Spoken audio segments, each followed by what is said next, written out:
L'émission Bonjour Côte-du-Sud, une présentation du garage Corriveau Mariotech, 2 boulevard Taché-Ouest Montmagny, 88 248 3634. Sous la bannière Autoplace Maître Mécanicien, le garage Corriveau Mariotech maintient sa réputation sur le service depuis plus de 60 ans. Vous avez besoin de nous, nous sommes là pour vous. 24 heures par jour, 7 jours semaine, le garage Corriveau Mariotech, 248 36 34. Les Caisses Desjardins de Montmagny-Lillet, fiers partenaires de l'émission Bonjour Côte-du-Sud.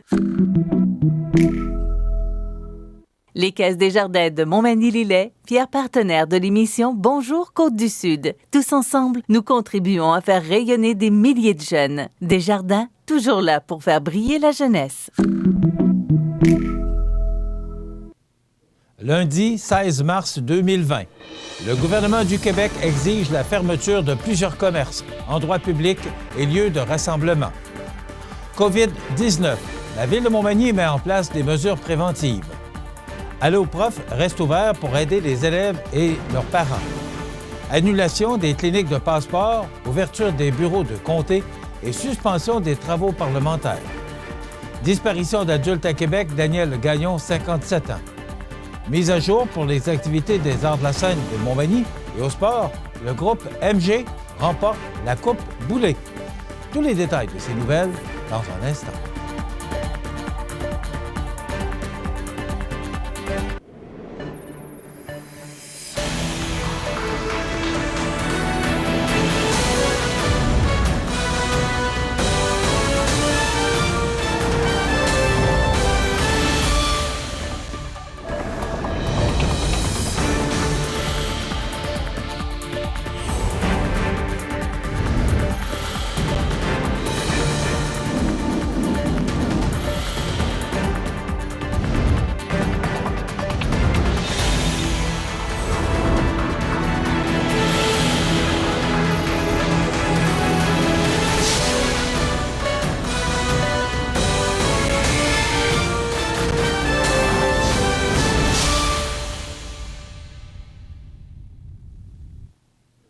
Bonjour, Mesdames et Messieurs. Le premier ministre du Québec, François Legault, a annoncé dimanche que le gouvernement du Québec exige la fermeture de plusieurs commerces, endroits publics et lieux de rassemblement, et ce jusqu'au 30 mars prochain. Cette nouvelle mesure est rendue nécessaire pour limiter le plus possible la transmission et la propagation du virus COVID-19. M. Legault en a fait l'annonce lors du point de presse quotidien en compagnie de la ministre de la Santé et des Services sociaux, Danielle Mécan, et du directeur national de la santé publique, le Dr Horacio Arruda. Les endroits touchés sont les suivants: secteur culturel, bibliothèque, musée, théâtre, salle de spectacle, toute autre installation à vocation similaire. Secteur des loisirs, bars et discothèques, piscines, spa, sauna, aquapark. Lieux récréatifs, y compris stations de ski, mégaparcs, centres de trampoline, cinéma et arcades, centres d'entraînement, gymnase, salles de danse, de spinning, de zumba, de yoga, aréna, centre de soccer intérieur, zoo, aquarium. Toute autre installation à vocation similaire. Concernant le milieu de la restauration, le gouvernement du Québec demande aux propriétaires de limiter l'accueil des clients à 50 % de la capacité des salles, soit une table sur 2. Les restaurants de style buffet, eux, et les cabanes à sucre devront fermer leurs portes temporairement.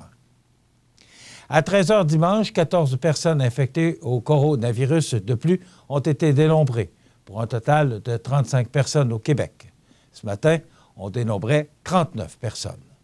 Le premier ministre a souligné que toutes ces personnes sont associées à un retour de l'étranger.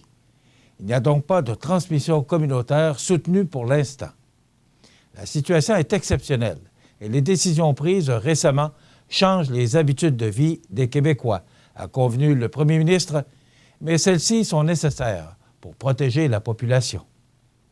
Le premier ministre François Legault a réitéré la recommandation selon laquelle les personnes âgées de 70 ans et plus doivent demeurer chez elles autant que possible. Les visites dans les hôpitaux et dans les centres d'hébergement et de soins de longue durée, les ressources intermédiaires, ressources de type familial et résidences privées sont également interdites. M. Legault a toutefois précisé que les gens peuvent sortir pour prendre une marche et que les visites pour des raisons exceptionnelles, par exemple, si un de vos proches a un rendez-vous médical important ou est en fin de vie, doivent être tolérées. Des places en garderie disponibles dès lundi pour les travailleurs en santé et en services sociaux et en services essentiels. Dès aujourd'hui, l'ensemble des établissements scolaires et des services de garde seront fermés, conformément à la directive envoyée vendredi dernier. Le premier ministre a assuré qu'il y aura des places disponibles pour tous les enfants des travailleurs du secteur de la santé et des services sociaux et des services essentiels, qui n'auraient pas pu trouver une solution de rechange. Le premier ministre a appelé tous les Québécois à soutenir les travailleurs et les professionnels du réseau de la santé et des services sociaux et à les encourager. Il faut tout faire pour les aider à nous protéger. Il a remercié toutes celles et tous ceux qui se sont manifestés au cours des derniers jours et des dernières heures pour donner un coup de main dans la lutte au coronavirus. La ministre de la Santé et des Services sociaux, Danielle McCann, a annoncé qu'une adresse courriel a été créée afin d'inviter toute personne ayant de l'expérience ou une formation en santé ou en services sociaux qui souhaiterait donner un coup de main à se manifester. Ces personnes peuvent communiquer avec le ministère de la Santé et des Services sociaux à l'adresse je contribue COVID-19 à commercial mss.gouv.ca. Consigne de la santé publique à respecter. Le premier ministre a appelé l'ensemble de la population à respecter les consignes et les mesures d'hygiène de la santé publique. Garder ses distances les uns des autres. Demeurer à 1 mètre les uns des autres, à 2 mètres si l'on a des symptômes. Se laver les mains régulièrement avec du savon. Tousser dans son coude. Rester chez soi autant que possible en se déplaçant seulement pour l'essentiel. Éviter les rassemblements, même les moins grands. Se placer en isolement volontaire pour une période de 14 jours lors d'un retour de voyage à l'étranger. M. Legault a également demandé à tous les employeurs qui le peuvent de laisser leurs employés faire du télétravail. Cette semaine, nous avons agi vite et fort. Ce que nous sommes en train de faire ensemble va sauver des vies. Il faut mettre toutes les chances sur notre bord pour ralentir la contagion. On ne doit surtout pas baisser la garde, il faut être plus vigilant que jamais. Les Québécois sont faits forts. On va la gagner ensemble, cette bataille, a déclaré le premier ministre du Québec, François Legault. Voici les faits saillants. À 13h dimanche, 15 mars 2020, il y a au Québec 35 cas confirmés de personnes atteintes de la COVID-19. Il y a actuellement 1186 personnes qui sont testées et dont les résultats sont en attente. Aussi, 1890 personnes ont été testées et ont reçu un résultat négatif. La pandémie de la COVID-19 est toujours stable au Québec. Aujourd'hui, le gouvernement du Québec demande la fermeture de plusieurs commerces, endroits publics et lieux de rassemblement. Concernant les restaurants, les propriétaires doivent limiter le nombre de clients à 50 % de capacité des salles. Les restaurants de style buffet et les cabanes à sucre doivent fermer leurs portes temporairement. Le maire suppléant de la ville de Montmagny, Marc Landlois, a annoncé en compagnie du directeur général Félix Michaud et du directeur incendie Pierre Boucher, lors d'un point de presse à l'Hôtel de Ville vendredi 13 mars en soirée, que la ville de Montmagny déploiera des mesures préventives pour réduire les risques de propagation du coronavirus COVID-19. Elles étaient par ailleurs effectives à compter de 23h59 vendredi 13 mars, et ce, jusqu'à nouvel ordre. Le maire, Rémi Langevin, étant à ce moment, lors de la conférence de presse de vendredi soir, hors du pays, était de retour le samedi 14 mars. Il a bien entendu pris la décision de s'isoler préventivement pendant 14 jours, comme recommandé par le gouvernement du Québec. Et ces décisions ont été prises préventivement pour assurer la sécurité des Magny-Montois et de réduire les risques de propagation du coronavirus COVID-19. Les mesures préventives annoncées à Montmagny viennent s'ajouter à celles déjà mises en place par les instances provinciales et fédérales, a mentionné Marc Landlois. La Ville de Montmagny tient donc à informer les citoyens des mesures préventives suivantes. Annulation de toutes les activités des loisirs organisées par la Ville de Montmagny. Fermeture depuis 23h59 vendredi dernier 13 mars des infrastructures récréatives municipales suivantes. Bibliothèque de Montmagny, Aréna, piscine municipale Guylaine Cloutier, Centre Clément La Liberté. Mise en place de directives à l'égard du personnel municipal en matière de voyage à l'étranger et l'obligation à tous les employés qui sont de retour d'un voyage de s'isoler pour une période de 14 jours, en plus du déploiement de mesures sanitaires aux bâtiments municipaux. La Ville de Montmagny tient à préciser que le déploiement de ces mesures permettra de maintenir les services municipaux et d'assurer la disponibilité du personnel, ce qui veut dire que la vie municipale suivra son cours, notamment le paiement des taxes municipales, la continuité des projets en cours, le tribunal municipal, les travaux, etc.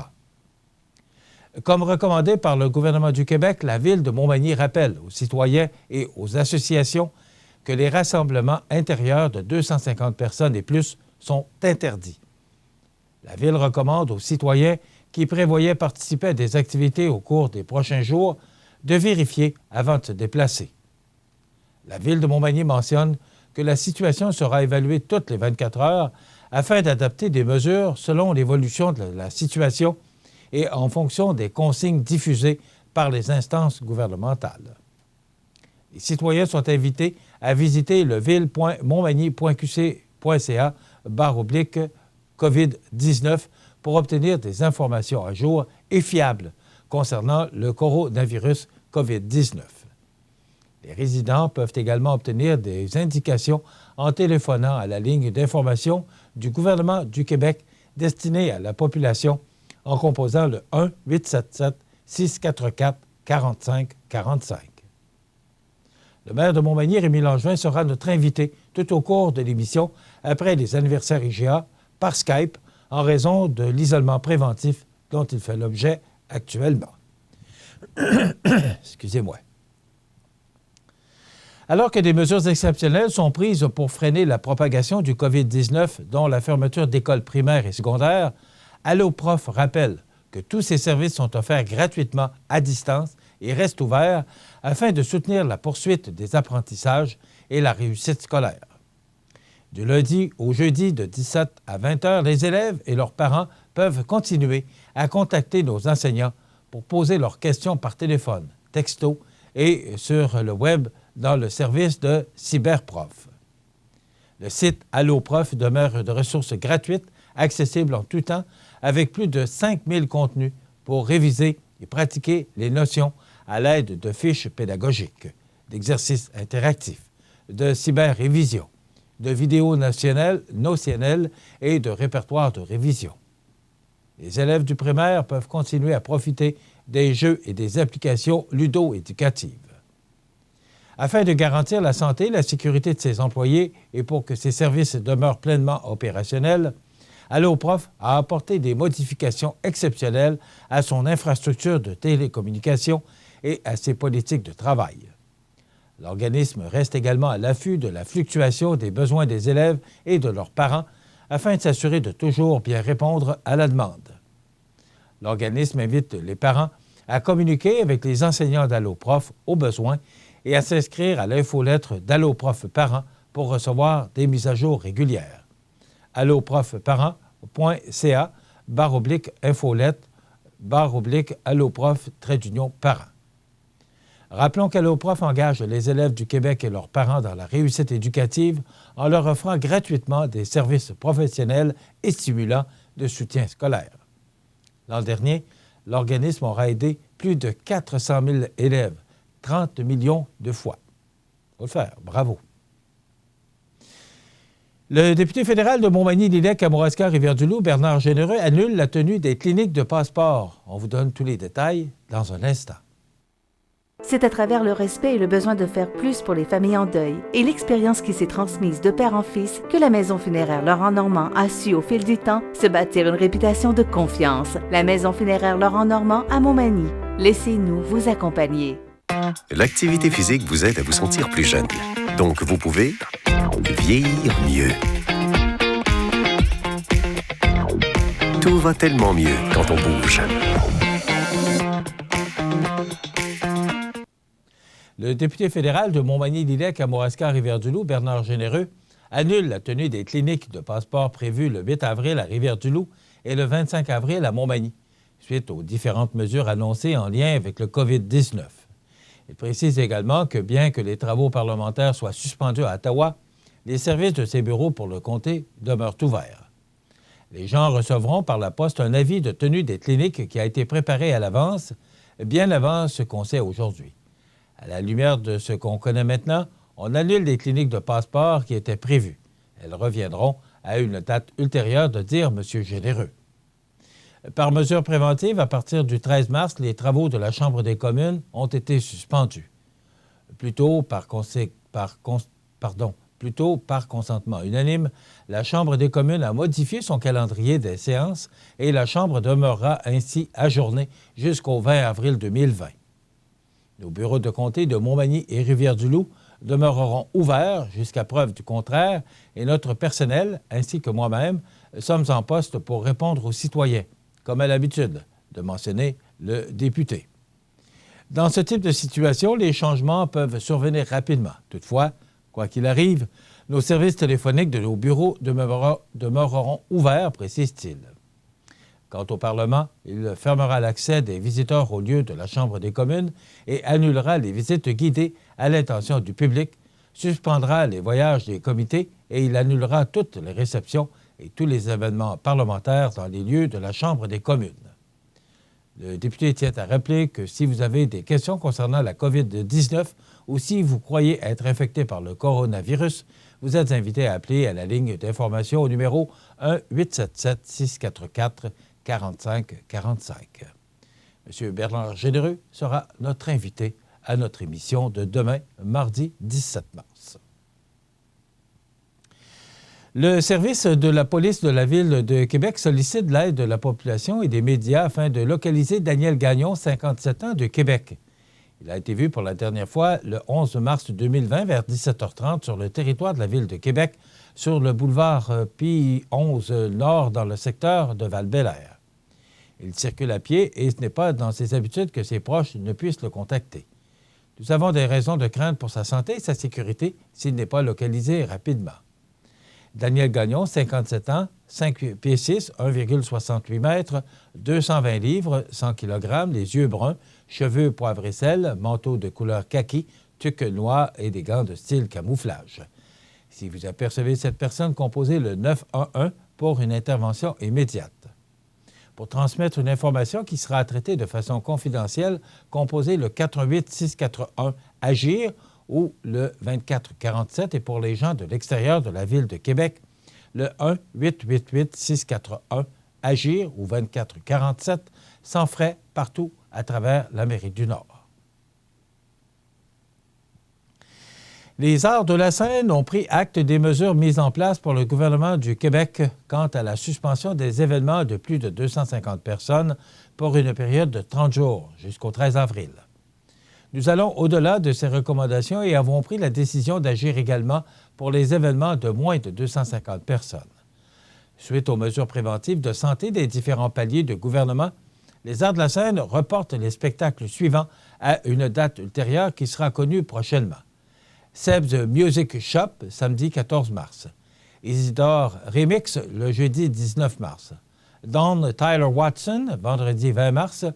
Billy Tellier, samedi 21 mars. Hurle le vent, dimanche 22 mars. Corbeil et Maranda, mercredi 25 mars.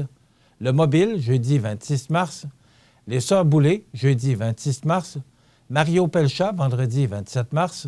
André Sauvé, samedi 28 mars. Cœur de pirate, dimanche 29 mars. Deux Frères, vendredi 3 avril. Les Grandes Crues, samedi 4 avril. Et On va tous mourir, jeudi 9 avril.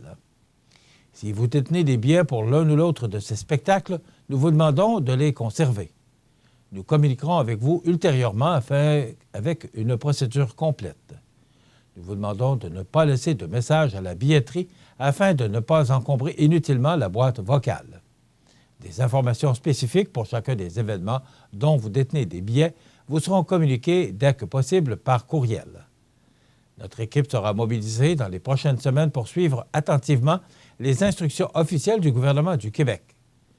Nous réitérons que les Arts de la scène prennent toutes les mesures nécessaires afin d'assurer la sécurité des spectateurs, de ses employés et des artistes. Dans quelques instants, les sports. Je suis née au Québec il y a 45 ans. À seulement 10 ans, j'avais déjà visité 27 pays.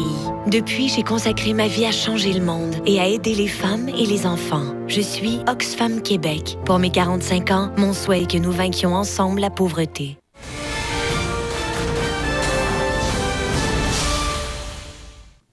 Côté sport, ce vendredi 13 mars, à quelques heures de la fermeture temporaire de l'Arena dans la foulée des mesures préventives annoncées en lien avec le coronavirus COVID-19, s'est tenu le deuxième match de la finale des séries 2020 dans la Ligue de hockey olympique, opposant le groupe MG à Pétrole Montmagny. Ayant l'avance dans cette finale disputée en Formule 2 de 3, c'est avec confiance que le groupe MG a entamé la rencontre. Toutefois, le Pétrole Montmagny s'est présenté le couteau entre les dents et a donné le ton au match jusqu'en deuxième période, où ils ont pris l'avance par 2 buts. Malgré qu'en troisième période, le groupe MG a tout tenté pour renverser la vapeur, c'est finalement en s'inscrivant ou en inscrivant un but dans un filet désert que Pétrole Montmagny s'assure de la victoire et l'emporte par la marque de 3-1. Les buts pour Pétrole Montmagny ont été comptés par Alex Vaillancourt, Luc Couture et Kevin Côté. Maxime Jean était le seul joueur du groupe MG à trouver le fond du filet.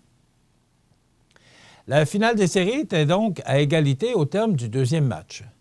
N'ayant aucune certitude quant à la date de réouverture des infrastructures sportives de la ville, l'organisation de la Ligue a décrété que, dans l'optique d'avoir des champions des séries 2020, une ultime période serait disputée immédiatement en guise de troisième match. Dès le début de la période décisive, on pouvait sentir que les deux équipes voulaient défier le gardien adverse. Le jeu se déroulait des deux côtés de la patinoire, épuisant ainsi les joueurs et obligeant les deux gardiens à se mener une chaude lutte en termes d'arrêt in extremis. Finalement, seul François Lavoie du groupe MG a réussi à déjouer l'adversaire durant cette période, menant ainsi à son équipe à soulever la convoitée Claude Boulet-Cop. Le groupe MG est donc couronné gagnant des séries pour une deuxième fois en 3 ans. Le joueur des séries Centre Autospa est décerné à Luc Couture de Pétrole Montmagny qui, malgré la défaite de son équipe, s'est illustré au niveau de sa fiche personnelle. En effet, ce dernier a inscrit 5 points en cette période de jeu, lui permettant d'être le meilleur pointeur des séries. Le gardien des séries est remis à Francis Debelly, qui a été très solide devant le filet de son équipe lors du premier match de la série. Il a également obtenu la meilleure efficacité, soit 0,939. Voilà ce qui complète notre bulletin d'actualité pour aujourd'hui. Si vous avez des nouvelles à nous transmettre, vous pouvez le faire en communiquant avec notre salle des nouvelles au 418-241-1313, poste 226. Ou encore, vous pouvez nous écrire à nouvelles@cmatv.ca. Vous pouvez également nous suivre comme plus de 12 660 personnes le font maintenant sur la page Facebook de cmatv.ca. Vous êtes à l'antenne du réseau de télévision CMA-TV, le média le plus regardé et le plus suivi, ce qui le confirme numéro 1 de l'information sur la Côte-du-Sud. Il faut vous mentionner que CMA-TV étant le média le plus regardé et le plus suivi, nous voulons vous assurer de notre présence concernant la situation qui prévaut actuellement dans notre région. Excusez-moi. Donc, nous serons là pour diffuser des bulletins de nouvelles et intervenir, s'il le faut, à l'occasion, pour transmettre des messages importants de nos différentes instances. Donc, c'est à suivre sur cmatv.ca. Vous êtes à l'antenne du réseau de télévision CMA-TV, le média le plus regardé et le plus suivi. Dans quelques instants, les prévisions de la météo et l'état des routes.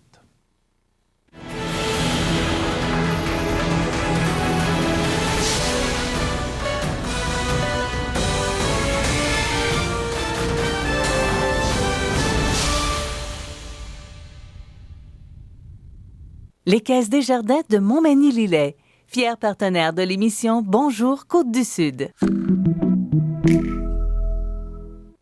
Les partenaires suivants sont fiers de s'associer à cette portion de notre programmation. Vous avez démarré ou acquis une entreprise dans Montmagny-Lillet depuis moins de 5 ans?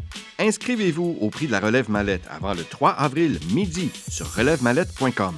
Mallette et ses partenaires sont fiers d'encourager la relève dans Montmagny-Lillet. La Bête à Séguin, un fromage de caractère audacieux, assumé, sans compromis, 100% authentique de l'îlot Gru, avec des arômes de foin de ferme, très fondants en bouche et légèrement piquants. La Bête à Séguin, un fromage exceptionnel de notre terroir régional chez les commerçants en alimentation de la région.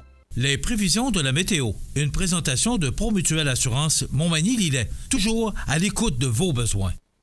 La météo est présentée par Promutuelle Assurance Montmagny-Lillet, où des professionnels de chez nous sont heureux de répondre à tous vos besoins en assurance.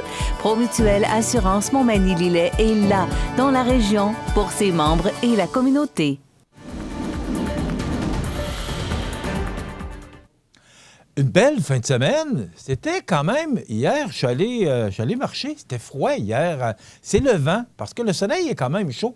On était tout de même hier, le 15 mars. Mais quand même, somme toute, une belle fin de semaine, ensoleillée. Pas de précipitation, je pense que tout le monde l'a apprécié. Et hier, justement, je vous disais que je suis allé marcher. Et j'ai rencontré beaucoup de gens qui faisaient la même chose que moi. Je pense que c'était la journée pour ça hier. Puis peut-être... question de se changer les idées un peu avec tout ce qui arrive. Donc, une belle fin de semaine. Et vous savez qu'aujourd'hui, c'est le 16 mars. On est à 5 jours du printemps. Alors, il faut regarder les côtés positifs de la chose. Et vous allez voir que les températures annoncent justement que ce printemps s'en vient, malgré que ce n'est pas le 21 mars que la neige va commencer à fondre. Mais on va quand même voir des signes encourageants. Vous voyez cette image de radar ce matin qui démontre sans l'ombre d'un doute là, que le ciel, pour l'instant, est dégagé, ce qui nous permettrait d'avoir une journée ensoleillée avec des vents jusqu'à 15 km/h, maximum de -6. Cependant, exactement comme hier, avec le vent, eh bien, on va ressentir -27. Je vous dis, là, c'est très froid ce matin et -10 au cours de l'après-midi. Donc, il faudra s'habiller chaudement si vous devez vous déplacer. Ce soir et la nuit prochaine, ennuagement, faible neige qui débutera au cours de la nuit, vent jusqu'à 15 km/h, température à la hausse pour atteindre -3 au cours de la nuit prochaine. Donc, on parle plutôt de -7 pour Montmagny-Lillet et -5 la Pocatière, -7 pour Saint-Paul et -8 pour Saint-Pamphile. Pour demain mardi, neige devenant mêlée de pluie en après-midi, une accumulation de neige de 5 cm, vent du sud-ouest de 30 km/h en rafale pouvant aller jusqu'à 60, avec un maximum de +3 degrés pour toute la côte du sud. Pour la nuit de mardi à mercredi, de la pluie intermittente avec un minimum de -12. J'ai bien de la misère à comprendre, c'est Environnement Canada qui nous donne ça. Pluie intermittente avec un minimum de -12. Eh bien, mercredi, je pense que ce sera plutôt de la neige. Peut-être qu'il y a une petite erreur d'Environnement Canada. Là. Pour mercredi, ensoleillé avec un maximum de 0, donc une belle journée là, pour mercredi. Pour jeudi, du temps nuageux avec un maximum de -1. Et écoutez bien, pour vendredi, le 20 mars, cette veille de la journée du printemps, des averses avec un maximum de 9 degrés. Donc, une belle journée pour vendredi. Je parle de douceur des températures. Cependant, ce sera de la pluie. Pour samedi, journée du printemps, alternance de soleil et de nuages avec un maximum de 0. Et pour dimanche, on parle de journée ensoleillée avec un maximum de -2 degrés. Les normales de saison à ce temps-ci de l'année sont de 1 le jour et -10 la nuit. Le soleil s'est levé à 6h53 ce matin, se couchera à 18h49, heure avancée de l'Est. La température la plus élevée a été enregistrée en 2010 avec 8,5 degrés, la plus froide en 2009 avec -17 degrés. Hier, aucune précipitation. Cependant, on a enregistré un maximum de -3,5 degrés pour un 15 mars et un minimum au cours de la nuit dernière de -16,7 degrés. La pression barométrique est actuellement à 103,9 kPa. La tendance est à la hausse. L'humidité est à 75 %. Les vents soufflent actuellement de direction est-sud-est à 14 km/h. Le refroidissement est lien parce qu'on ressent actuellement moins 19 degrés avec du soleil. Cependant, avec les vents, on peut ressentir une température de moins 26. Donc, habillez-vous chaudement si vous devez aller à l'extérieur. L'état des routes présenté par le garage Fernand Landlois à Montmagny, qui offre le service de remplacement de pare-brise, la peinture et le débosselage de votre carrosserie. Le garage Fernand Landlois est membre de la bannière Car Expert. Le garage Fernand Landlois et Fils, 4e rue Montmagny, 248-5622. Alors, si vous regardez le tableau, eh bien, il indique bien ce qu'il en est de la situation sur nos routes actuellement, du moins pour notre région.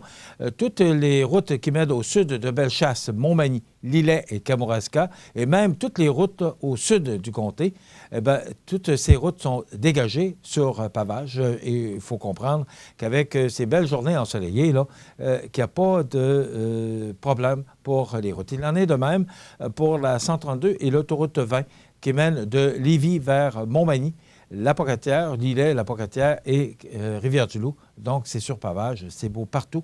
Donc, si vous devez vous déplacer aujourd'hui, eh bien, vous pouvez le faire en toute sécurité. Je vous dis toujours que cette émission vous est présentée en direct les 8h31 minutes. Donc, si et des fois, en raison des prévisions de la météo, des conditions peuvent changer. Cependant, si on regarde les prévisions de la météo, eh bien, ça pourrait changer au cours de la nuit prochaine et sûrement que demain, il va y avoir du changement parce qu'il y a de la neige qui devrait se changer en pluie au cours de la journée. C'est la Semaine québécoise de la déficience intellectuelle du 15 au 21 mars, événement d'envergure provinciale avec l'objectif de nous sensibiliser aux situations que vivent les personnes présentant une déficience intellectuelle ou leur famille. À Montmagny, la Maison l'Arc-en-Ciel offre un service d'aide aux familles et aux personnes vivantes avec une déficience intellectuelle. Répit gardiennage, hébergement, dépannage, mandataires du volet régional en autisme et autres services sont assurés par la Maison l'Arc-en-Ciel, 25 Sainte-Marie-Montmagny, 248-3055. Vous regardez le réseau de télévision C'est ma TV.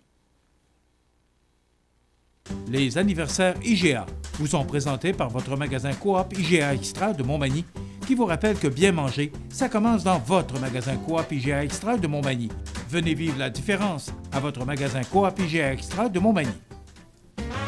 C'est aujourd'hui lundi, le 16 du mois de mars 2020, et c'est le temps de souhaiter bon anniversaire à nos jubilaires de ce 16 mars. Eh bien qu'on n'a qu'un seul jubilaire ce matin, mais tout un, parce que c'est l'anniversaire aujourd'hui à M. Marius Quentin.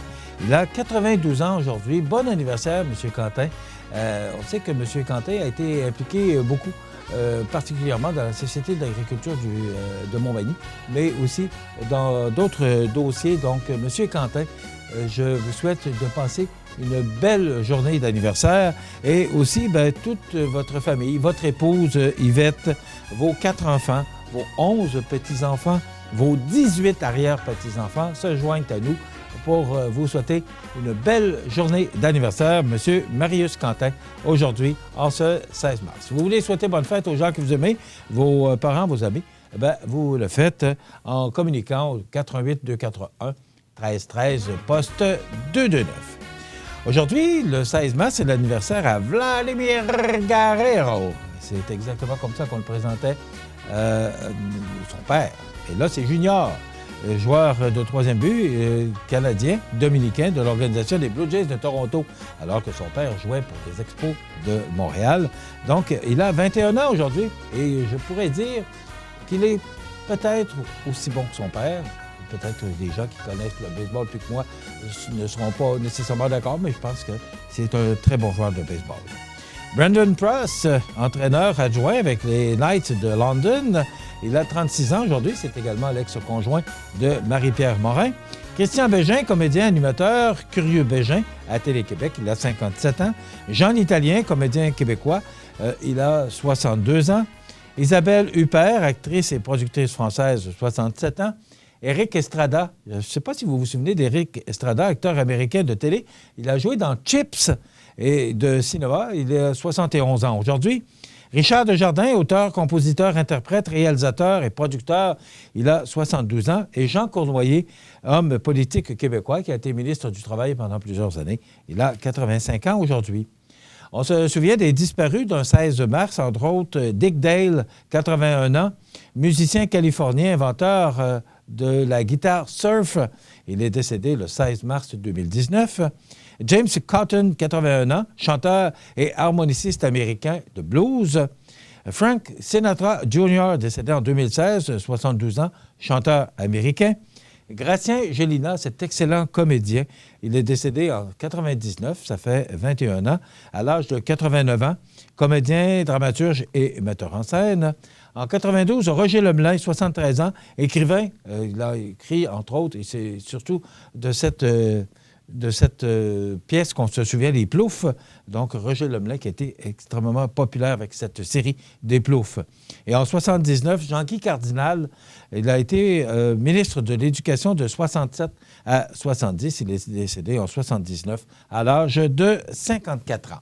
Voilà, ça complète les anniversaires de ce 16 mars. Dans quelques instants, je vous l'ai mentionné dans le bulletin de nouvelles, on reçoit le maire de Montmagny par Skype. Heureusement que nous avons ces nouvelles technologies qui nous permettent de vous présenter cette entrevue.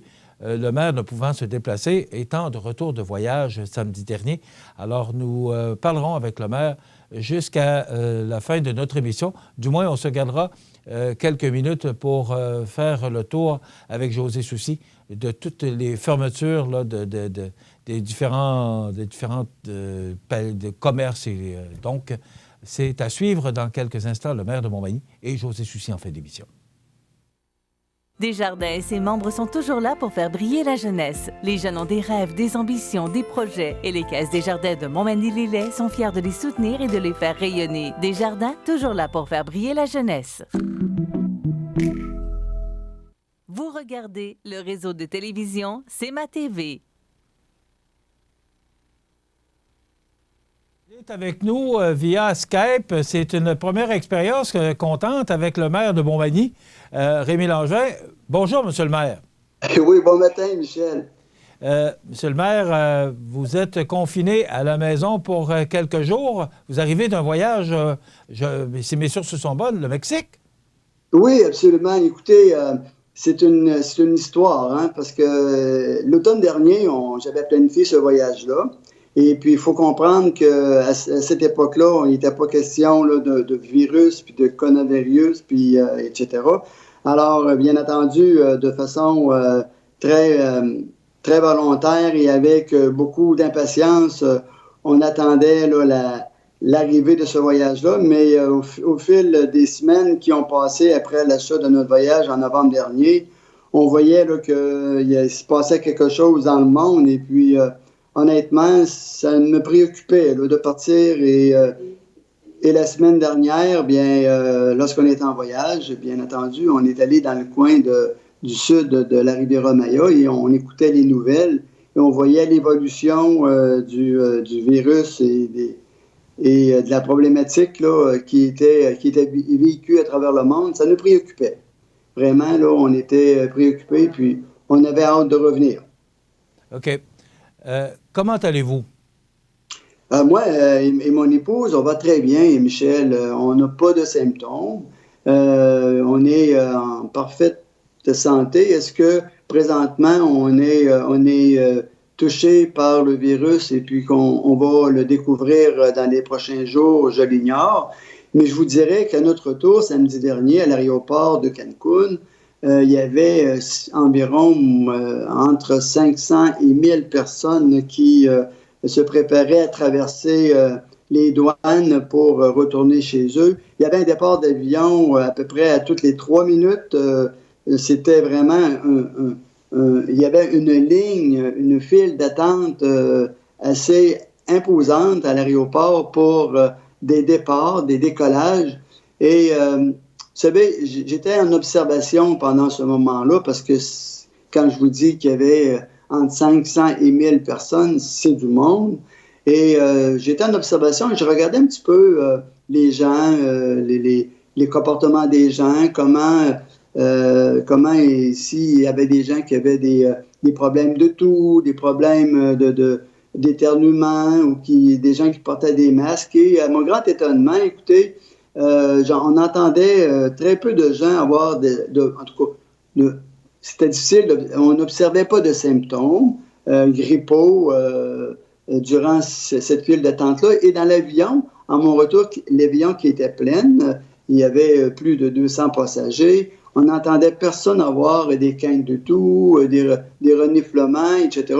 Donc, le secteur du Mexique est peut-être moins touché présentement, mais comme la consigne est de se mettre en isolement volontaire, en quarantaine volontaire pour justement suivre les directives que le gouvernement du Québec a mis de l'avant et en passant, malgré que c'est très contraignant, malgré que, comme il est dit, ça change notre vie, je crois que c'est la meilleure mesure qu'il faut prendre présentement pour faire en sorte que la courbe du virus s'aplanisse et puis qu'on passe à travers cette épreuve-là qui est une épreuve mondiale, en fait, là, et faire en sorte qu'on vive le moins longtemps possible cette contrainte-là.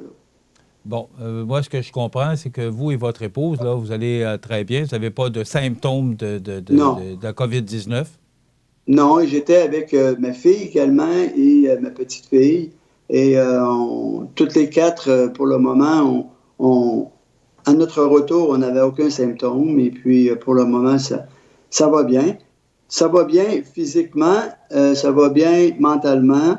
Et c'est sûr que si j'étais isolée, toute seule, avec aucun moyen de communication, ce serait un peu plus difficile, mais je suis bien entouré. Je suis bien entouré aussi des gens là, de mon voisinage qui ils m'ont interpellé pour me dire qu'ils sont prêts à me donner un coup de main pour mon épicerie, pour faire mes petites commissions, parce que veut pas, on n'avait pas prévu ça en partant, donc notre frigo a besoin d'être alimenté, et puis il y a des petits... il y a certaines situations qu'on n'avait pas prévues, alors il va falloir utiliser notre bon voisinage et puis nos proches et nos amis pour pouvoir nous aider à passer à travers quand même 2 semaines. C'est 2 semaines, hein? C'est long. Ma femme me dit 2 semaines, c'est 2 semaines, effectivement, parce qu'elle n'est pas loin de moi, là. Effectivement, ça va demander une bonne organisation. C'est un défi, mais expliquez-nous exactement en quoi ça consiste, peut-être pour informer la population, là. Parce que l'isolement, vous le mentionnez, là, vous ne pouvez pas sortir pour aller magasiner. Quand on parle d'isolement préventif, c'est que vous devez rester à la maison. Vous avez toujours le droit de sortir, là, mais honnêtement, vous ne devez pas être en contact avec les gens. Expliquez-nous exactement comment vous devez, ou vous voulez, ou vous devrez vivre votre isolement. Bien, voyez-vous, depuis mon arrivée samedi soir, je suis en rattrapage d'informations. J'ai regardé en boucle LCN depuis que je suis arrivé parce qu'il y a des éléments que j'ai pas vraiment eu l'occasion, il y a des informations que j'ai pas eu l'occasion d'entendre en étant en voyage jusqu'à samedi soir dernier. J'ai aussi regardé tous les journaux depuis une semaine pour m'assurer que l'information évolutive que nous entendions soit vraiment là, celle que je dois savoir pour la gestion des affaires municipales qui vont suivre. Hier, j'ai passé la journée en communication avec le directeur général, le maire suppléant, les membres du conseil pour organiser la suite à donner pour la gestion de la ville, parce que vous savez, gérer avec la nouvelle mesure des 70 ans et plus, il faut savoir qu'au niveau du conseil municipal, avec moi en quarantaine, en isolement pour 14 jours, et on a aussi 3 conseillers municipaux qui sont touchés par la mesure des 70 ans et plus. Hein, on a M. Gaston Morin, on a M. Yves Gendreau, on a M. Bernard Beaulé, qui ont 70 ans et plus. Donc, eux, ils doivent également se mettre en isolement volontaire pour justement se protéger eux-mêmes et puis faire en sorte qu'on respecte la mesure gouvernementale. Alors, déjà, là, pour les 15 prochains jours, au niveau du conseil municipal, on est 4 sur 7 à ne pas pouvoir siéger en personne. Alors aujourd'hui, vous comprendrez que après l'entrevue de ce matin, pour le restant de l'avant-midi, on va être en mode organisationnel pour être capable de gérer la municipalité à distance, soit par Skype, par vidéoconférence, par appel téléphonique conférence. Alors, on va regarder avec les membres du conseil, tous les moyens, et aussi l'administration, le volet technologique, comment on va faire en sorte que tous nos comités qui sont déjà planifiés, nos comités de ressources humaines, des comités de CCU, des comités des comités importants là, au niveau des finances, parce que vous savez, il peut y avoir des comités dont le report est possible, pas parce qu'ils sont moins importants, mais ça va moins impacter notre planification, parce que il faut comprendre qu'avec tout ce qu'on vit présentement et les contraintes qui nous sont imposées pour faire en sorte de contenir l'évolution du virus, bien, on doit planifier nos travaux de 2020. Alors, on doit préparer nos appels d'offres, on doit aller en appel d'offres, donc on doit se réunir pour planifier tout ça. Et on ne sait pas ce qui va arriver dans les prochaines semaines, mais pour le moment, bien, il faut faire en sorte que après la quinzaine qui va venir, la vie continue. Est-ce qu'il va y avoir des mesures nouvelles qui vont se rajouter? Ça, nous l'ignorons. Mais il faut certainement là, voir est-ce que toutes les affaires municipales se réalisent là, de façon avec les échéanciers qui sont nécessaires pour que cet été, les travaux qui sont prévus bien se réalisent et puis que les matériaux soient au rendez-vous pour faire les travaux, etc.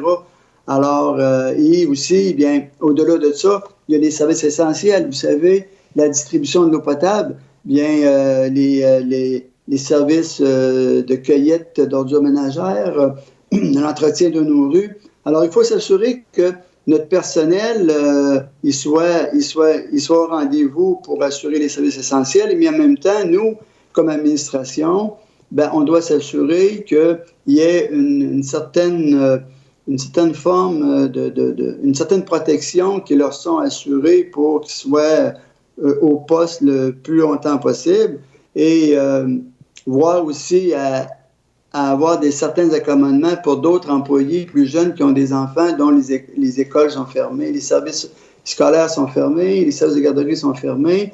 Alors, eux aussi, ils vivent des contraintes. Donc, vous savez, vivre une pandémie, c'est la première fois, je crois, là, à mon avis, là, et puis à l'avis de d'autres, c'est la première fois qu'on vit une situation aussi particulière que celle-là. Vous savez, c'est des mesures d'urgence. Quand on parle de mesures d'urgence via une pandémie, ça affecte tout le monde. Alors, c'est pas comme une inondation. Vous savez, mettre en place des mesures d'urgence pour une tempête hivernale, pour une inondation, bien, on a quand même l'expérience. On avait mis en place, on avait un plan de mesures d'urgence au moment où on avait eu à vivre la pandémie du H1N1, mais ça n'avait pas été aussi, je dirais, aussi drastique que ça l'est présentement, avec les mesures que le gouvernement met en place et que je salue en passant, même si c'est contraignant pour plusieurs d'entre nous, pour les entreprises, pour les commerces. Hein, on sait qu'avec les dernières mesures que le gouvernement a mis en place et qui demandent aux gens d'écouter ces mesures-là, bien, vous savez, les restaurants, les bars, les gyms, alors les cinémas, écoutez, c'est majeur. Là, et vous avez fait le parallèle avec le H1N1. Vous étiez conseiller municipal à ce moment-là. La situation était vraiment différente, mais il me semble qu'on n'avait pas pris autant de mesures préventives. Vous étiez conseiller municipal au moment de H1N1? Je me souviens pas de l'année. Non, je crois que je ne l'étais pas à ce moment-là. C'était un mandat que j'avais pas été réélu. Ça. OK. J'étais pas présent à l'application du H1N1. Monsieur le maire, moi, la première question qui me vient à l'esprit, comment vous vous sentez? Est-ce que vous sentez que vous êtes en contrôle de la situation actuellement, comme maire et avec le conseil municipal, tout à fait. De la situation là, qui prévaut en ce lundi matin? Là? Tout à fait. Écoutez, même avant mon départ de Cancun la semaine dernière, j'étais déjà en communication je vous dirais, j'ai toujours été en communication avec l'administration quand je suis en voyage, quand je suis à l'extérieur. Comme je dis toujours aux gens avec qui je travaille, à mon directeur général, je me couche avec mon téléphone. Il est toujours ouvert. On est toujours en communication. Lorsqu'il y a des tempêtes hivernales, lorsqu'il y a des situations particulières, le directeur général se fait un devoir de communiquer avec moi, peu importe l'heure de la journée, qu'il soit minuit, 1 heure, 2 heures, 3 heures. Et puis, on a toujours été en communication, même quand je suis en voyage, je fais en sorte que je laisse quand même l'administration gérer le quotidien. Je m'assure qu'il y ait quelqu'un comme le maire suppléant avait quand même des responsabilités que je lui avais confiées avant mon départ pour avoir une personne physique sur place. Mais moi, je suis toujours informé des mesures qui sont prises, des événements qui se produisent et puis comment on gère ces informations-là. Et même avant mon départ de Cancun, déjà, on m'avait dit, à votre tour, il faudra communiquer ensemble pour se donner les derniers déroulements, les dernières mesures qui ont été mises de l'avant. Lorsqu'il y a eu la conférence de presse vendredi dernier, bien, c'était la même chose. On m'a informé avant la conférence de presse, après la conférence de presse, comment ça s'est déroulé. Et j'oubliais de vous dire aussi d'entrée de jeu qu'aujourd'hui, à 15 heures, je vais le répéter, puis je vais y revenir tout à l'heure, mais à 15 heures aujourd'hui, il va y avoir une conférence de presse à l'Hôtel de Ville où les gens pourront être informés en direct des dernières mesures et des derniers déroulements de ce qui va avoir été mis en place pour suivre de près tout ce qui se passe tant au niveau à l'international qu'au niveau local. OK. Maintenant, il y a des mesures qui ont été annoncées vendredi. Vous venez de le mentionner par M. Landlois, le pro-maire. Oui. Est-ce qu'on était préparé à une telle pandémie? Est-ce que Montmagny était prêt à faire face à cette situation-là? Bien, vous savez, on a un plan de mesures d'urgence qui est mis à jour régulièrement. Comme je vous l'ai expliqué, on avait un plan de mesures d'urgence lorsqu'il y a eu la pandémie du H1N1 qui, lui, a été révisé pour le mettre à jour avec ce qu'on vit présentement avec le COVID-19. Alors déjà là, on avait une base. En 2019, je veux rappeler aussi aux citoyens que tous les membres du conseil municipal et tous les membres de l'administration ont participé à une formation sur la mise en œuvre d'un plan de mesures d'urgence pour s'assurer qui fait quoi. Vous savez, en situation d'urgence, il y a une équipe qui est en place, qui se réunit quotidiennement.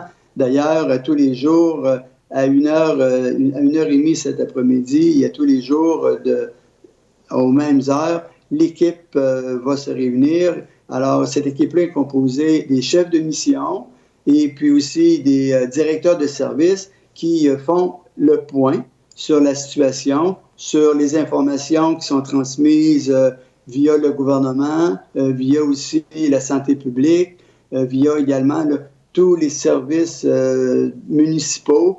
Et on est en lien étroit avec l'Union des municipalités du Québec, la Fédération québécoise des municipalités, avec également les différents ministères, les différents services ambulanciers, les services incendies. Donc, vous savez, on a l'habitude, notre coordonnateur, c'est le directeur général Félix Michaud, donc on a l'habitude quand même, avec les tempêtes hivernales, de mettre en place ces mesures d'urgence-là. Donc, il y a déjà un réflexe qui existe. Hein, quand on parle de mesures d'urgence, les gens, ils ne se regardent pas un et l'autre pour savoir qu'est-ce que ça veut dire. Ils savent qu'il faut être en contact avec les services policiers, les services ambulanciers, les services incendies, la santé publique, les services municipaux. Donc, déjà, ce réflexe-là existe. Lorsqu'on parle de tempête hivernale, on va rajouter la MTQ. Donc, oui, on a le bon réflexe. On a le bon réflexe pour savoir comment réagir en situation d'urgence. On a le bon réflexe de mettre en place tout ce qu'il faut pour bien communiquer aussi avec la population. Et comme je disais tout à l'heure, quand à tous les jours, les équipes vont se réunir et puis vont faire le point. Et si nécessaire, il y aura à ce moment-là une conférence de presse qui sera convoquée pour donner l'information à jour à la population. Et aujourd'hui, à 15 heures, il va y avoir une conférence de presse à laquelle je vais participer via le même moyen que j'utilise ce matin, via le Skype. Et de sorte que je serai en mesure aussi de pouvoir m'adresser à la population. Je serai en mesure également d'être assisté par le directeur des services incendies et le coordonnateur qui est M. Félix Michaud, le directeur général. Alors, nous serons toutes les trois à la table cet après-midi pour donner l'information à la population et puis rassurer la population et faire en sorte qu'on invite la population à aller sur notre site également pour avoir toutes les informations à jour de ce qui se passe dans notre milieu en lien avec ce qui nous est aussi demandé de respecter au niveau provincial et au niveau du pays.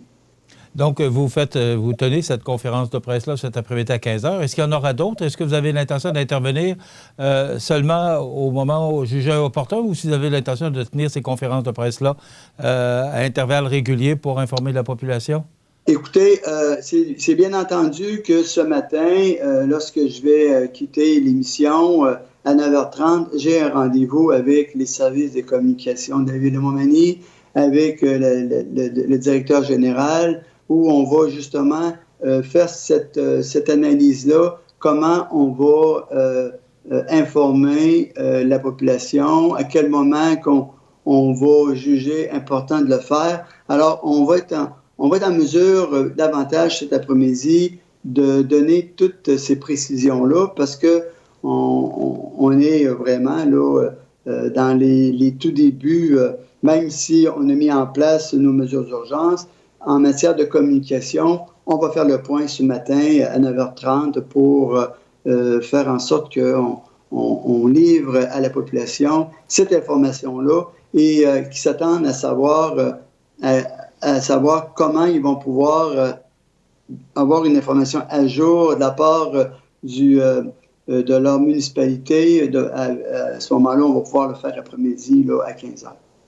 On va faire une pause, M. le maire. On va vous garder avec nous parce qu'on a encore bien des questions à vous poser par rapport à tout ce qui se passe actuellement concernant le coronavirus. Donc, on vous invite à rester avec nous dans quelques instants. C'est la nouvelle positive, et parce qu'il y en a, il y en a des nouvelles positives. Et on revient avec notre invité, le maire de Montmagny, dans quelques instants. C'est à travers le respect et le besoin de faire plus pour les familles en deuil et l'expérience qui s'est transmise de père en fils que la Maison funéraire Laurent-Normand a su au fil du temps se bâtir une réputation de confiance. La Maison funéraire Laurent-Normand à Montmagny. Laissez-nous vous accompagner.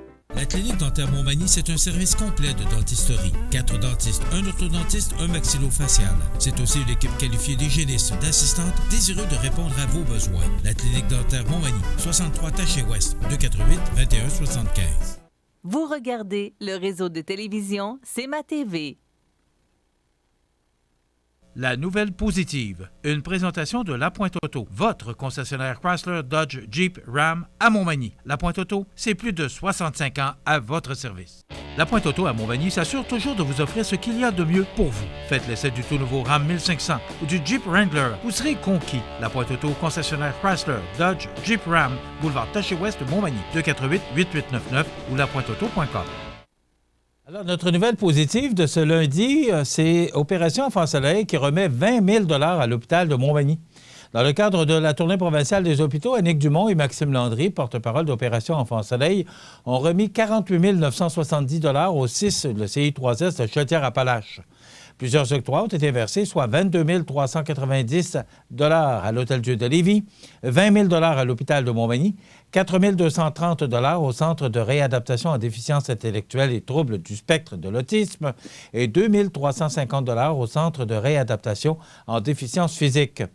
Un montant de 2 580 $ provenant du Fonds José Lavigueur a également été remis à l'organisme Société Grand Village. À ce jour, c'est 4 041 373 $ qui ont été versés dans la région afin d'offrir les meilleurs soins et une meilleure qualité de vie aux enfants en période d'hospitalisation grâce à l'aménagement d'espaces favorables à leur guérison. Donc, c'est 20 000 $ versés à l'hôpital de Montmagny. Cette somme financera l'acquisition d'un moniteur physiologique avec configuration néonatale et pédiatrique qui permettra la surveillance continue des paramètres vitaux de l'enfant. Donc, c'est une belle nouvelle, 20 000 $ pour notre hôpital. Donc, merci à Enfants Soleil qui a remis 20 000 $ à l'hôpital de Montmagny.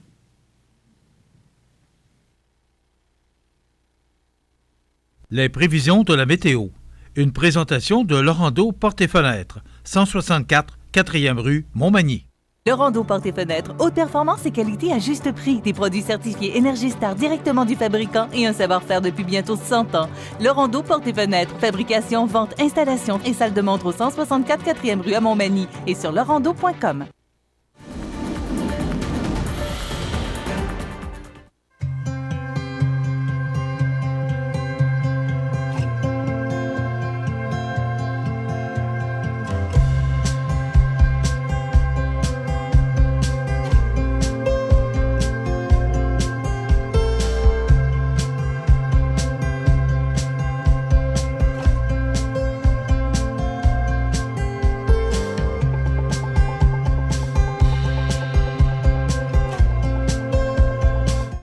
Les partenaires suivants sont fiers de s'associer à cette portion de notre programmation.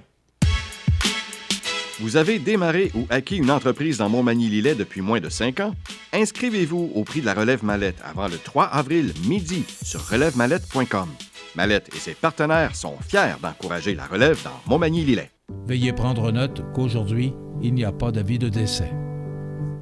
Vous regardez le réseau de télévision C'est ma TV.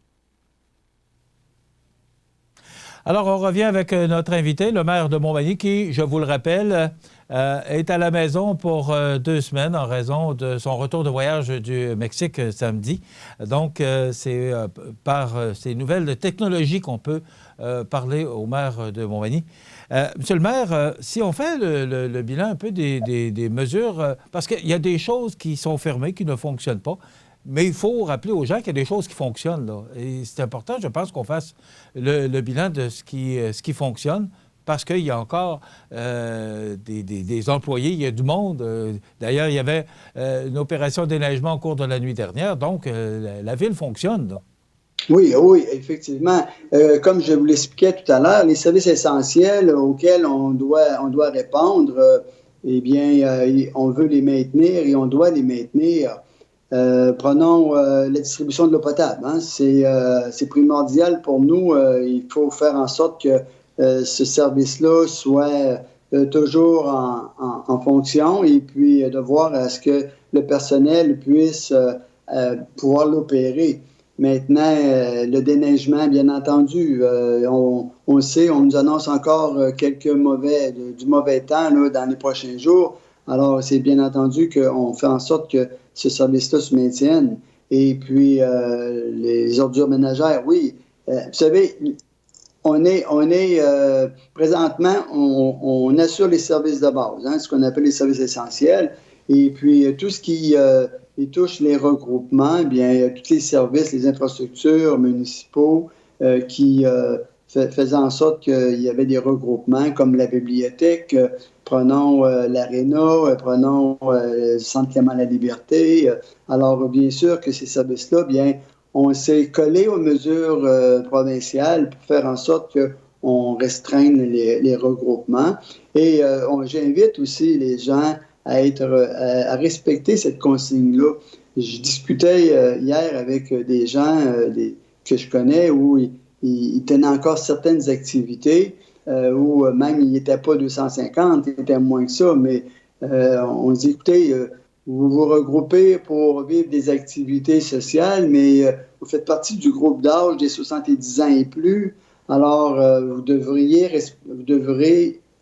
respecter la consigne que notre gouvernement nous demande de respecter, c'est que restez le plus possible chez vous, évitez les regroupements, faites en sorte que vous sortez que pour l'essentiel, parce que, vous savez, on attendait qu'il y ait selon certains groupes d'âge, bien, le risque est plus élevé. Et puis, si on veut protéger nos personnes âgées, bien, il faut leur rappeler que c'est pour eux aussi qu'on le fait et puis de respecter cette consigne-là. Et j'invite bien entendu les gens qui vont venir de voyage là, à s'isoler de façon volontaire parce que si on ne respecte pas cette consigne-là puis qu'on développe éventuellement la maladie, bien, on met à risque, vous savez, on vient détruire tout l'effort parce que l'effort que le gouvernement nous demande de faire présentement, c'est un effort collectif, un effort communautaire, un effort de collaboration. Alors, il faut bien entendu s'assurer que les gens le respectent aussi et puis ne pas gêner de leur rappeler puis de leur dire l'importance que ça couvre de respecter ces consignes-là. Vous savez, des fois, on se dit, bien, on est porté à être un petit peu silencieux sur certaines réprimandes. Et celle-là, je pense qu'on doit être en mesure d'être à l'aise, de dire, écoute, tu ne respectes pas la consigne, tu as sorti 10 ans et plus, reste chez vous. Si tu n'as pas à sortir, sors pas. Si tu reviens de voyage, isole-toi. Évite de participer à des activités où on regroupe plusieurs personnes, de sorte que pour te protéger aussi, les mesures d'hygiène, vous savez, lorsqu'on éternue, lorsqu'on a une toux, bien utiliser notre coude pour éviter de faire ça dans nos mains puis de venir contaminer les objets qu'on touche. Se laver les mains régulièrement, c'est une autre mesure importante. Si on utilise un papier mouchoir, bien qu'on en prenne un qui est jetable et puis de se laver les mains après. Vous savez, les mesures d'hygiène de base, se laver les mains avant de manger, éviter de se porter régulièrement là, les mains au niveau des yeux, des orifices, vous savez, la bouche, le nez, c'est par là que le virus entre. Et puis, il faut développer ce réflexe-là aujourd'hui et pour demain, parce que cette consigne-là est bonne tout le temps. Alors, vous savez, on est porté à toucher à tout, puis prenons juste des rampes d'escalier. Lorsque c'est possible de ne pas l'utiliser, la rampe pour monter ou descendre, bien, évitons de le faire parce que il y a plein de microbes sur ces rampes-là. Si on le fait, bien, portons pas nos mains à la bouche, au nez et aux yeux, puis traînons sur nous du désinfectant. Alors, voyons, vous savez, aujourd'hui, c'est important de respecter ces mesures-là, mais demain, ça va être important de les maintenir et après-demain, etc. Alors, on sera mieux protégé dans le futur et puis on aura développé des réflexes d'autoprotection et de considération aussi auprès de nos proches et auprès aussi des gens qu'on côtoie. Oui. Maintenant, M. le maire, vous avez parlé tout à l'heure, vous allez vous réunir, il y aura des conférences de presse qui seront présentées quand le besoin se fera sentir. Par rapport à des projets, parce que vous avez parlé un petit peu plus tôt dans l'émission que la vie continue et oui. Vous avez des appels d'offres, vous avez, il y a des projets dans l'air, entre autres le centre multifonctionnel, mais d'autres projets aussi.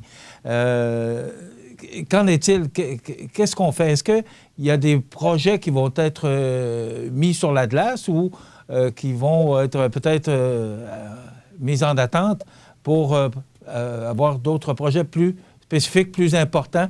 Parler d'appels d'offres, est-ce que il y a des projets qui vont être tout simplement tassés, ou si on fonctionne et on continue avec la planification qui était déjà annoncée? Bien, c'est bien entendu que notre planification reste la même. Il va y avoir une certaine modulation selon les événements, selon le déroulement aussi de la pandémie. Bien entendu, on a pour 2 semaines là, à avoir certaines restrictions au niveau des regroupements, au niveau aussi de certains services, mais tout dépendant comment ça va se dérouler, tout dépendant la courbe que le virus va prendre. Est-ce que la courbe va être à la baisse? Est-ce qu'elle va s'aplanir? Alors, c'est là qu'on va devoir s'ajuster. Si le gouvernement nous impose de poursuivre cet isolement-là, ces restrictions-là, pour 2 autres semaines, après les 2 semaines qu'on va passer, parce que on n'arrive pas à contenir la propagation du virus, bien, selon aussi les mesures que notre gouvernement fédéral va mettre en place également dans les prochains jours, dans les prochaines heures, bien, tout ça va faire en sorte que nous aussi, on va falloir s'ajuster.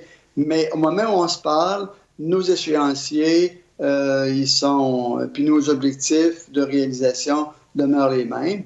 Mais si, bien entendu, on est contraint au niveau de la fourniture de certains matériaux, au niveau aussi de la disponibilité du personnel qu'on a besoin pour aller en appel d'offres, pour finaliser nos plans et devis sur certains projets, etc. Bien entendu que à l'impossible, nous n'est tenu. On devra à ce moment-là se résigner puis à revoir de fond en comble notre calendrier. Mais pour le moment, c'est pas le cas.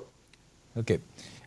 J'ai vu passer ça à un moment donné parce qu'il y a des services, et vous l'avez dit, les services essentiels fonctionnent, mais il y a du monde en place aussi, les comptes de taxes et tout ça. Il faut continuer, il faut payer nos comptes de taxes.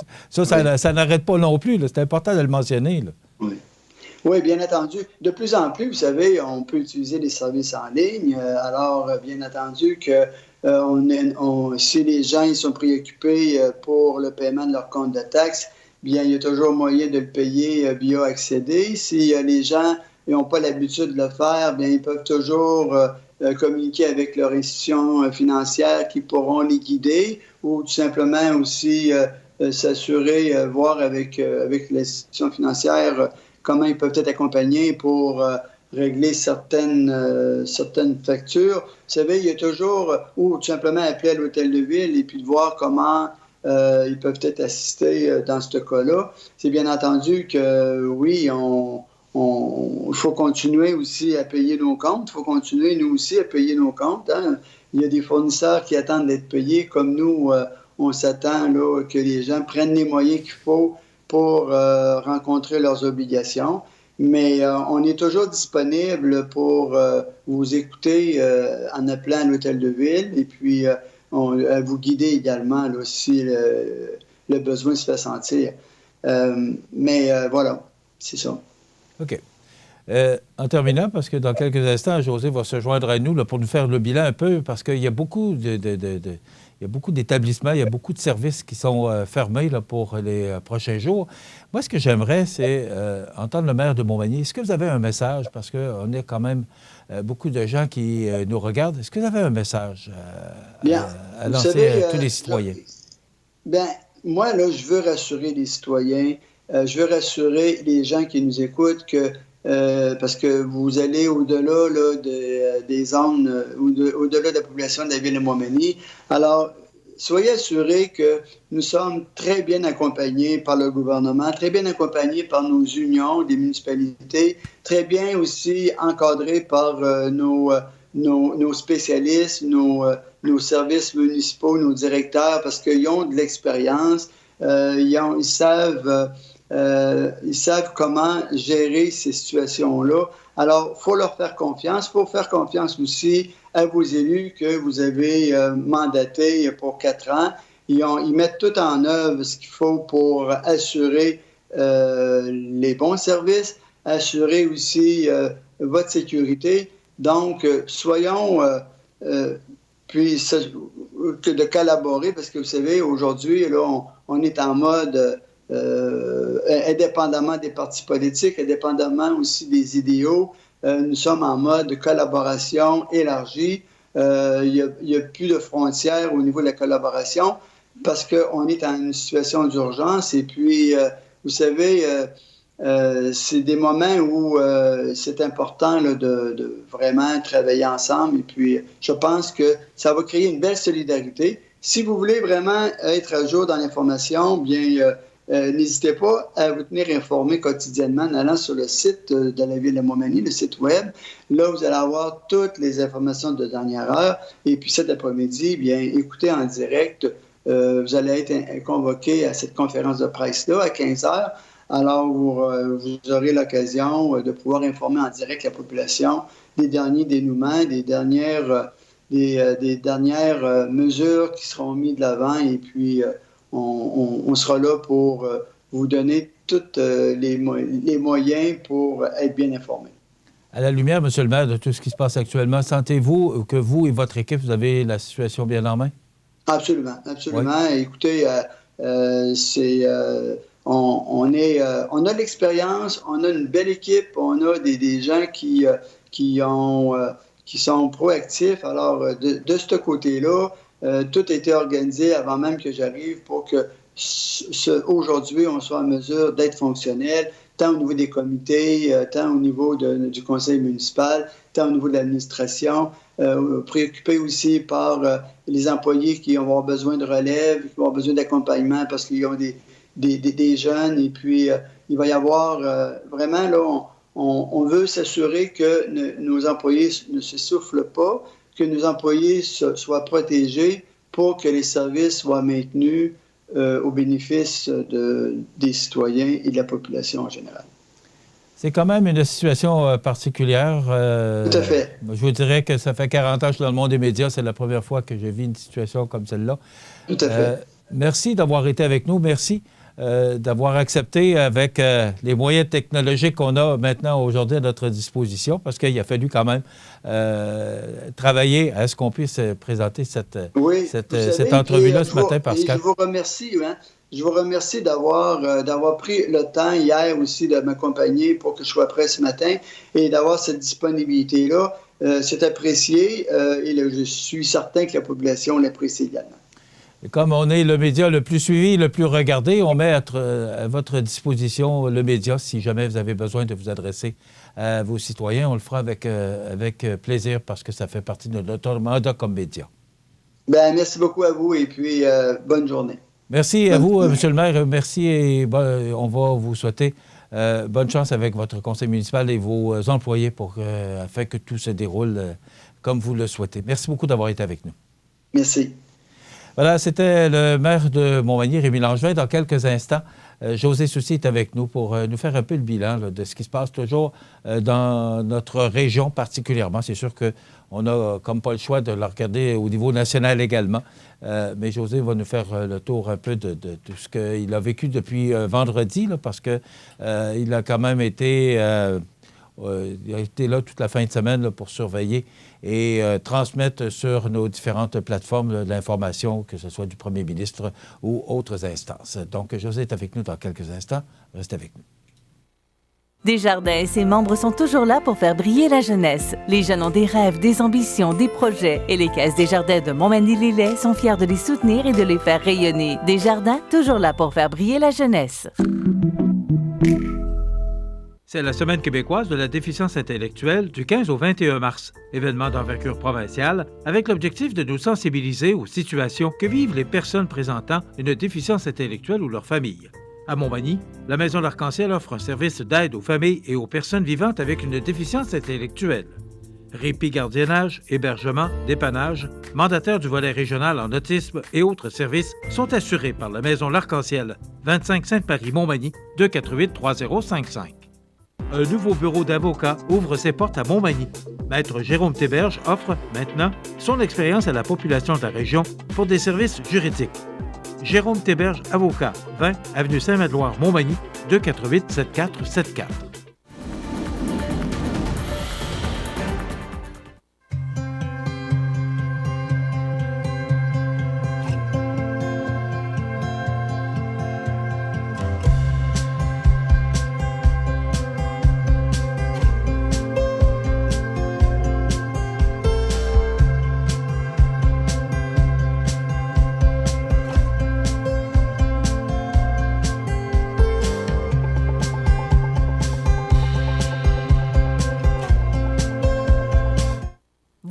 regardez le réseau de télévision C'est ma TV.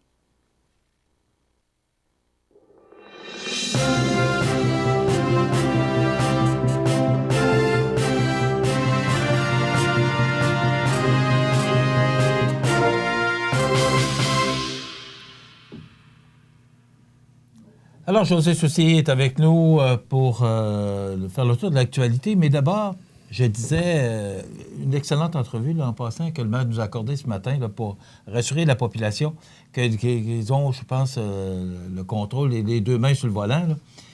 Mais tu sais, moi, ça fait... J'ai commencé en 72 à faire de la radio à CKBM dans le temps. J'en ai vu des choses, des inondations. Le tremblement de terre en 1988, ça faisait 1 an que CFEL était là. On en a vu toutes sortes de situations. Mais j'avoue que celle-là, ça dépasse l'entendement. C'est sans précédent, Michel, parce qu'il faut se rapporter en 1913 ou 19 après la Première Guerre mondiale, lorsqu'il y a eu, ou avant, je pense, lorsqu'il y a eu la grippe espagnole. Oui, on parle de 1918. Oui, environ. Moi, que j'ai pu voir en fin de semaine. Je me souviens pas de la date, du moins, là, c'est avant ou après la Première Guerre mondiale. Et c'était sans précédent à ce moment-là. Et tu reculais dans le temps pour la peste et la vérole. Mais là, aujourd'hui, le coronavirus. Et tu sais que, possiblement, en Chine, ça serait pire qu'on le croit. Les chiffres qu'on nous montre à la télévision, qui est en provenance du gouvernement chinois, ça ne serait pas les vrais chiffres. Tu comprends que c'est un régime communiste, un régime autoritaire qui contrôle énormément l'information. Et l'autre information que j'ai réussi à avoir en faisant des recherches, mais ça commence à se jaser, la pandémie serait due à des expériences en laboratoire chinois, secrets possiblement. On parle peut-être d'une arme bactériologique, nous on dit au conditionnel, et sur des chauves-souris, parce que tu sais que la chauve-souris, c'est un des animaux qui résiste le plus au virus. Et la chauve-souris en question se serait évadée par la suite. Ça aurait fait effet de boule de neige. C'est la théorie qui est en vigueur, qui est avancée. Il y en a plusieurs, mais c'est d'une des théories qui est avancée. Parce que là, tu sais que les Chinois ont accusé les Américains, la CIA, d'avoir envoyé ce virus-là, mais en même temps, ils essayent de se protéger. Et le maire de Wuhan, ou la ville où a commencé l'épidémie qui s'est transformée en pandémie, le maire a dit on aurait pu vous en dire avant des choses, on aurait pu vous en parler davantage, mais il fallait demander la permission aux hautes instances, de la Chine, tu comprends? Fait que ça augure pas très bien, mais il faut quand même rester positif parce qu'au Québec, comme ailleurs, je te dirais, notre façon de faire, notre système sanitaire, si on veut, notre façon de vivre fait en sorte qu'on ne vit pas 8 dans un appartement, dans un et demi comme en Chine à certains endroits. Donc, c'est plus simple de faire en sorte que la pandémie se répand moins vite, si on veut, mais quand même, il faut rester prudent. On est dans l'inconnu aujourd'hui. Tu comprends qu'on n'a jamais vécu ça, toi non plus. On ne sait pas trop à quoi s'attendre. Mais une chose est certaine, c'est qu'on a un premier ministre du Québec qui est rassurant, qui a réellement les deux mains sur le volant. Et Justin Trudeau, il va falloir qu'il fasse preuve de leadership parce que son leadership est de plus en plus contesté et on est en circonstances minoritaires. On ne sait pas comment ça peut virer. Là, c'est rendu que même la Ville de Montréal, par l'entremise de la mairesse Valérie Plante, c'est Valérie ou Valérie Plante, qui dit que l'aéroport, c'est une passoire et même là qu'ils veulent envoyer leurs spécialistes à l'aéroport, mais pourtant, c'est de juridiction fédérale. Donc, le municipal enverrait leurs spécialistes dans un endroit qui est de juridiction fédérale et même Québec qui presse Ottawa d'agir plus rapidement pour fermer les frontières. Je ne sais pas comment on peut gérer le tout parce que tu sais qu'on dépend beaucoup de l'économie américaine, puis en même temps, on ne peut pas protéger totalement la frontière du virus. Tu comprends que ça se promène chez les individus, puis peut-être dans les marchandises, parce que lorsque les marchandises arrivent de Chine, le virus ou la bactérie a le temps de mourir, tandis que si on transfère des États-Unis au Canada, mais en même temps, on ne peut pas protéger tout le monde. Je ne sais pas si tu suis un peu mon raisonnement, mais quand même, je pense qu'il faut prendre des mesures drastiques, plus drastiques qu'à l'habitude. Et Justin Trudeau, qui est énormément, en ce sens-là, énormément critiqué de la part de tous et chacun. On va voir ce que ça va donner, mais pour l'heure, c'est pas facile pour personne. La Banque fédérale américaine qui a baissé son taux de 1 point hier. Oui. Et on est parce que ce matin, moi, ce que je voyais sur les réseaux nationaux, là, c'est que c'est entre 0 et 1 quart. Donc, le taux de base aux États-Unis est rendu à entre 0 et 1 quart. C'est pas facile. 0,25 si vous préférez. Et j'ai l'impression que la Banque du Canada, parce que Trudeau a dit qu'il ferait des annonces aujourd'hui, là. Alors, j'ai l'impression que la Banque du Canada va suivre, parce que normalement, pas le choix, quand le taux américain diminue, le taux canadien diminue. La Banque du Canada suit également. Et on voyait ce matin là, que vous pouvez aller faire le plein ce matin. En bas de 1 $, ça fait longtemps que j'ai pas vu ça. Selon CA Québec, vous devriez attendre parce que techniquement, le prix de l'essence au litre devrait être de 83,4 cents le litre. Donc, ça ne devrait pas trop tarder pour qu'on voit ce chiffre-là arriver sous peu, c'est-à-dire le prix qui descend en bas de 85 cents. Ça fait réellement longtemps que je n'ai pas vu ça. Je pense que ça fait au-dessus de 20 ans. Je peux pas te dire, mais ça fait réellement longtemps. Donc, c'est le temps peut-être. Attendez un peu, mais du moins, c'est sûr que ça vous coûte moins cher, mais en même temps, avec tout ce qui se passe... Mais ça me fait rire un peu parce que, étant donné que tout est fermé, on sort moins. Alors, on roule moins. Tu comprends, c'est ce qui circule sur les médias sociaux. Les gens circulent moins, donc on baisse l'essence. Ouais. C'est un peu comme le contraire. Lorsque les fêtes arrivent, on monte l'essence parce que tout le monde est sur le chemin. C'est ça. Mais là, je te fais un petit rappel de tout ce qui est fermé, là, parce que hier, le premier ministre du Québec, en l'occurrence, M. François Legault, je te dirais, à citer quelques endroits qui devraient être fermés, même si c'est comme une obligation, mais évidemment, il n'y a pas de police des fermetures. Là. On se fie sur la bonne volonté des gens. Non, puis je pense que tout le monde suit aussi. Oui, tout le monde suit, exact, parce qu'on est tous dans l'inconnu et il faut se serrer les coudes. Il faut absolument être solidaire et surtout garder notre civisme. Hein? Des batteurs pour du papier de toilette, là, le problème n'est pas dans le papier de toilette en passant. Et tu sais pourquoi le papier de toilette? Les gens se ruent sur le papier de toilette. Parce que c'est une explication, c'est que, exemple, au Maxi, des cannes de Macédoine, tu dois en avoir 800 000 dans le backstore, tandis que des rouleaux de papier de toilette, puisque ça prend beaucoup de place, mais t'en as moins. Ça, c'est d'un. Et deux, le papier de toilette, ça symbolise la modernité. À l'époque, le papier de toilette n'existait pas, je ne rentrais pas dans les détails, mais on se servait de d'autres choses pour faire ce qu'on avait à faire. Hein? Tu comprends?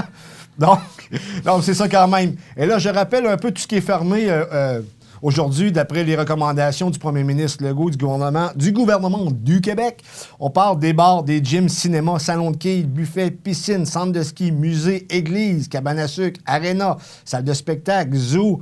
Et les restos et... Les restos qui... on demande aux restos de recevoir 50 de la clientèle, donc une table sur deux. Là. Mais il y a bien des restos qui sont fermés, notamment le Pacini dans le secteur de Québec. Alors, si vous devez aller ou sortir, informez-vous avant pour être certain que le service est ouvert ou le commerce est ouvert pour pas vous déplacer pour rien. Là. Écoute, au Québec, 35 cas de confirmés. Ce matin, on nous disait 39 sur 39, il y en aurait 4 de plus parce que c'est les chiffres d'hier. La pandémie de coronavirus est toujours stable au Québec. C'est la bonne nouvelle. Et on suit les événements de près. Ce serait plus des gens qui arrivent de voyage. Oui, exact. Qui seraient à risque que... L'autre chose, si vous voulez participer à l'effort collectif, les retraités du système de santé, tu sais que le gouvernement du Québec a reçu 5000 CV et ils en ont besoin de plus. On est en train de trier ça. Écoutez, c'est comme je l'ai dit, c'est du jamais vu. On demande un effort supplémentaire. Ceux qui sont en mesure de travailler et qui ont une expérience dans le domaine de la santé, bien, on a réellement besoin de vous. Donc, si vous voulez envoyer votre CV au gouvernement, ne vous gênez pas parce que c'est... vous pouvez communiquer par courriel. Là. Exact. Mais je vous invite à téléphoner à l'hôpital ou dans un de ces endroits pour avoir de l'information. Merci, José. Demain, on reçoit Bernard Généreux. Alors, c'est sûr qu'il sera notamment question du coronavirus. Je vous souhaite de passer une excellente journée. Profitez du beau soleil à l'extérieur. Il y a au moins ça de positif. Bonne journée. C'est à travers le respect et le besoin de faire plus pour les familles en deuil et l'expérience qui s'est transmise de père en fils que la Maison funéraire Laurent Normand a su au fil du temps se bâtir une réputation de confiance. La Maison funéraire Laurent Normand à Montmagny. Laissez-nous vous accompagner. Situé au cœur de Montmagny, Iris dispose d'une variété de lunettes et vous offre les services d'examen de la vue et le suivi de chirurgie au laser. Iris Montmagny, 2 boulevard Taché-Est, 241-5252. Iris Montmagny, faites l'expérience d'une meilleure vision maintenant. L'émission Bonjour Côte-du-Sud, une présentation du garage Corriveau Mariotech, 2 boulevard Taché-Ouest Montmagny, 418-248-3634.